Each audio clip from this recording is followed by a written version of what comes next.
আপনার বাড়িতে বাড়িতে লাঠি বল্লম সুরকি রাখুন, কোনো কেঁদে লাভ নাই, লাঠি বল্লম সুরকি রাখুন, আমরা থাকবো।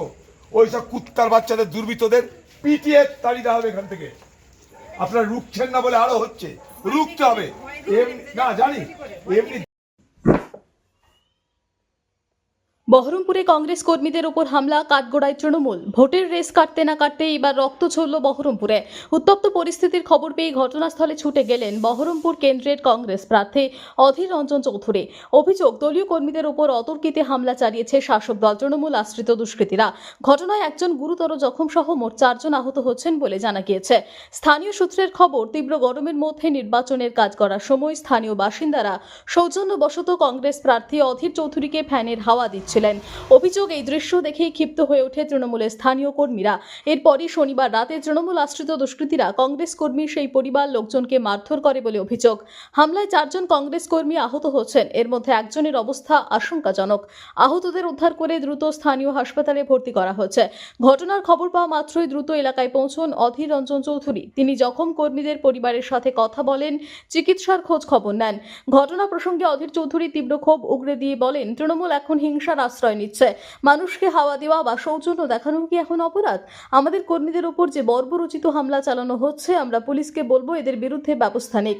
ঘটনার পর থেকে এলাকায় ব্যাপক উত্তেজনা বিরাজ করছে। পরিস্থিতি নিয়ন্ত্রণে রাখতে বিশাল পুলিশ বাহিনী মোতায়েন করা হচ্ছে। কংগ্রেস আস্তে আস্তে ইনি কংগ্রেস কর্মী কি তৃণমূল কর্মী আমি কিন্তু জানি না। আমি এই জন্য আসিনি যে কংগ্রেস কর্মীকে মেরেছে। আমি এই জন্য এসেছি, একটা সাধারণ মানুষের পরিবারের উপরে হামলা হয়েছে।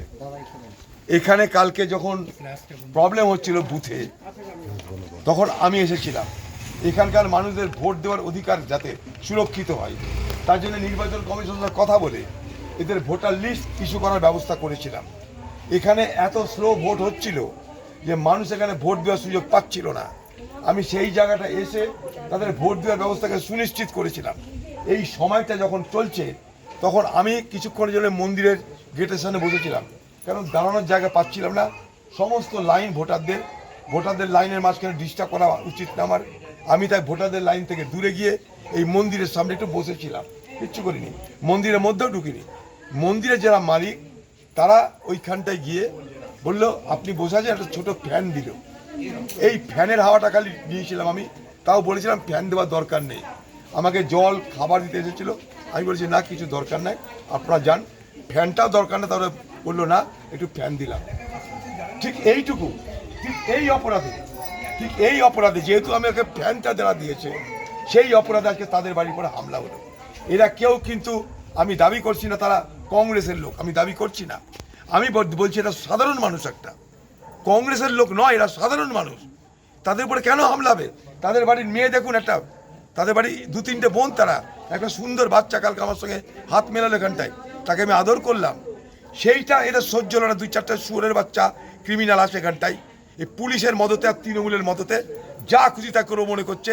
এখানকার মানুষকে সংঘবদ্ধ করে এই দুর্বৃত্তদের মোকাবেলার রাস্তায় নামতেই হবে, নাহলে এই এলাকার মানুষ আগামী দিনে আর সুস্থ স্বাভাবিক থাকতে পারবে না। আমরা এই মানুষের স্বার্থে আমি নিজে থাকবো। আমি আবার কালকে সকালে আসবো, আবার কালকে দুপুরে আসবো, আবার কালকে সন্ধ্যেতে আসবো। আমি পালিয়ে জানাবার লোকটা, এখন আমি হসপিটাল যাব, সেখানে তাদের সাথে দেখা করব, পুলিশের কাছে এফআইআর লজ করাবো, অ্যারেস্ট করানোর ব্যবস্থা করাবো।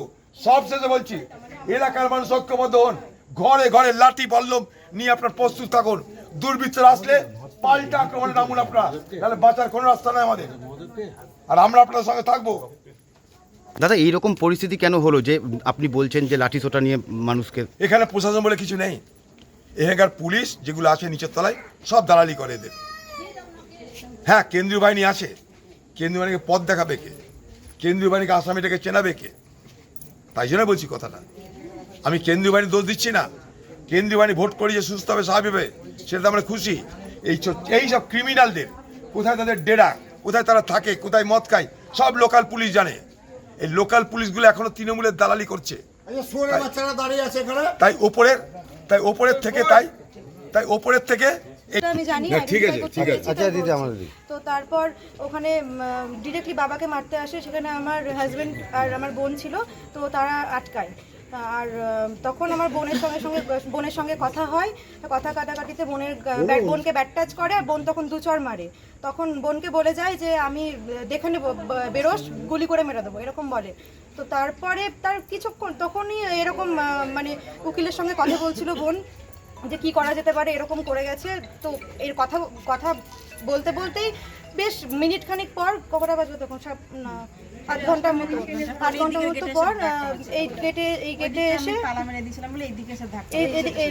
বিশাল চিৎকার চেঁচামেচি শুনি। আমি ছিলাম ওই বাড়িতে তখন, ওই কেসটা হওয়ার পরে আমি শোনার পরে এলাম। তখন এসে 5 মিনিট পর দেখছি এই গেটে বিশাল জোরে লাথি মারছে, এখানে গেটটা ভেঙেছে। তারপর এখানে সবাই ছিল, জেঠুর বাড়ির বাচ্চা, 3টে বাচ্চা, সবাইকে গায়ে হাত দেওয়ার চেষ্টা করেছে, অনেক মেয়েকে ব্যাট টাচও করেছে, আমার বোনের জামা ছিঁড়ে দিয়েছে। আমার জেঠুর তো ওখানে একটা বেসিন পড়েছিল, মাথায় এমনভাবে মেরেছে, ওটি হচ্ছে এখন জেঠুর। আর কেন শুধু ওনার দিকে ঘুরিয়ে দিই, উনি বলেছিলেন যে এখানে অনেক মানুষ আছে, আমি হাওয়া খাবো না। তো আমি বলেছিলাম ঠিক আছে, সবাই খাবে, এই কথাটা আমি বলেছিলাম। তো তারপরে কেউ জল খাওয়ায় ওনাকে, এরকম জল দেওয়ার চেষ্টা করে, মিনার না, যাই হোক।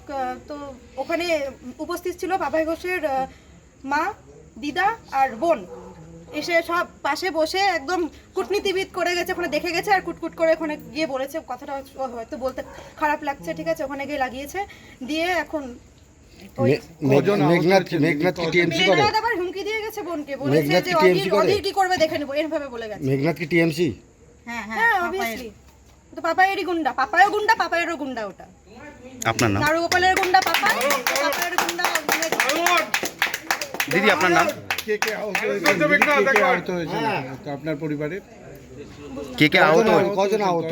আমার বোন, আমার দিদি, জেঠু, 3জনই হসপিটাল অ্যাডমিট। হ্যাঁ আমার দাদা আছে, আমার দাদা। বলছো তো, কি চাইছেন এখন আপনারা? ওদের যাবজ্জীবন হোক, শাস্তি হোক। ওইভাবে এফআইআর করলাম, এর আগে একটা কেস হয়েছিল, ছাড় পেয়ে গেছে, বেলেবেল কেস হয়ে গেছে ব্যাপারটা। তো যাই হোক, ওরা উল্টে ফলস কেস দিয়েছিল। তখন তাও আমি ভেবেছিলাম যে দেখি আইনের ক্ষমতাটা নিজের হাতে এখন না করে আইনের ক্ষমতাটা দেখি। আইনের ক্ষমতা দেখা হয়ে গেছে, আর একটা দিন ওয়েট করব, এদের মারের বদলে মার না হলে। Report PB news.